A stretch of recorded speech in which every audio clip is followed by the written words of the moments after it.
మనకి ఇక్కడ క్రమంగా పబ్లిక్లో ఎలక్ట్రిక్ వెహికల్స్ మీదన అవగాహన పెరుగుతోంది, కొనుగోళ్ళు బాగా పెరుగుతున్నాయి. 2 వీలర్స్ 4 వీలర్స్ వీటన్నిటిలో కూడా.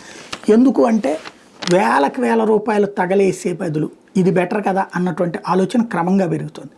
ఈ టైంలో జాగ్రత్తగా ఆలోచించాల్సినటువంటి బాధ్యత బాబు సర్కార్ మీద ఉంది. ప్రస్తుతం ఆంధ్రప్రదేశ్లో ఉన్నది 12,146 ఏది ఈ ఛార్జింగ్ స్టేషన్స్.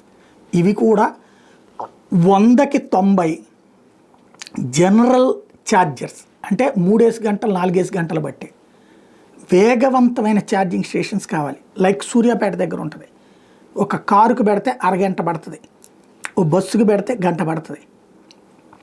అలాంటి ఛార్జింగ్ స్టేషన్స్ కావాలి. ఇంకా వీలైతే ఇంకా రీసెర్చ్ చేయించి డెవలప్ చేయండి. 10 నిమిషాల్లోనే ఛార్జింగ్ అయ్యేలా, 5 నిమిషాల్లోనే ఛార్జింగ్ అయ్యేలా డెవలప్ చేయండి. అలాంటిది ఎంత పెరిగితే ఆంధ్రప్రదేశ్లో ఆ వాహనాల వినియోగం అంత అధికంగా ఉంటుంది.